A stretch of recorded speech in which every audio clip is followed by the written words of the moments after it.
নমস্কার,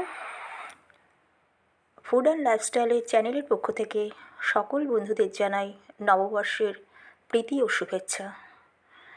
আজ আমি আলু পটলের কোরমা তৈরি করব নারকেল দিয়ে।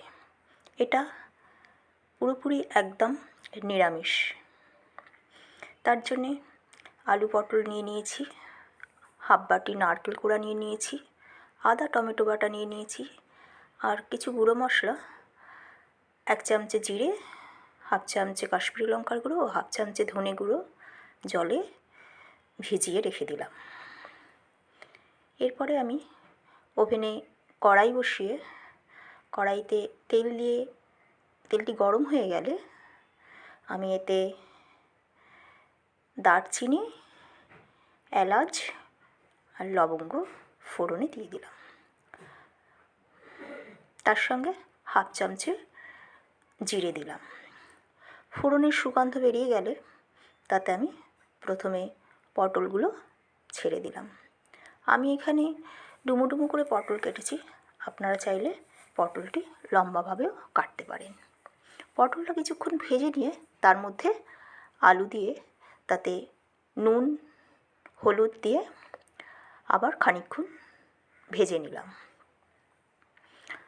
আমার এই রেসিপিটা যদি আপনাদের ভালো লেগে থাকে তাহলে একটা লাইক দিয়ে সাবস্ক্রাইব করে আমার চ্যানেলের পাশে থাকবেন। আলু পটল ভাজা হয়ে গেছে, আমি আলু পটলটা একটি পাত্রে তুলে রাখছি। এইবার ওই তেলের মধ্যেই হাফ বাটি নারকেল কোড়া দিয়ে দিলাম। আমি এখানে নারকেলটা কুড়িয়ে করছি, আপনারা চাইলে মিক্সিতে পেস্ট করে নিতে পারেন। আমার এখানে নারকেলটা খুব একটা ঝুনো ছিল না, একটু নরম টাইপের ছিল বলে আমি আর বাটলাম না। নারকেলটা ভেজে যখন নারকেলের মধ্যে থেকে তেলটা ছেড়ে আসবে তখন তাতে আমি আদা আর টমেটো বাটাটা দিয়ে আবার কিছুক্ষণ কষতে থাকলাম।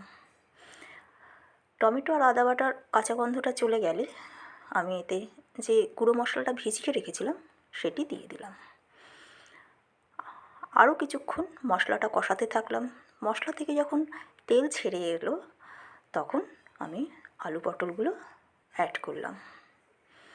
এবার আলু পটলগুলো দিয়ে আবারও কিছুক্ষণের জন্য মশলার সঙ্গে ভালো করে মিশিয়ে নাড়াচাড়া করে নিলাম। এরপরে আমি কিছুটা গরম জল করে রেখেছিলাম, গরম জল এই তরকারির মধ্যে প্রয়োজন মতো দিয়ে দেবেন যাতে আলু পটলটা সিদ্ধ হয়। প্রয়োজন অনুযায়ী আমি জল দিয়ে কিছুক্ষণের জন্য এটা একটি চাপা দিয়ে দিলাম। কিছুক্ষণ পর আমি ফিরে এসে চাপা খুলে দেখলাম আমার আলু পটল ভালোভাবে সিদ্ধ হয়ে গেছে। এরপর আমি নামাবার আগে 1 চামচে ঘি দিয়ে ভালোভাবে মিক্সড করে আবার একটু ফুটিয়ে নিয়ে রান্নাটি নামিয়ে নিলাম।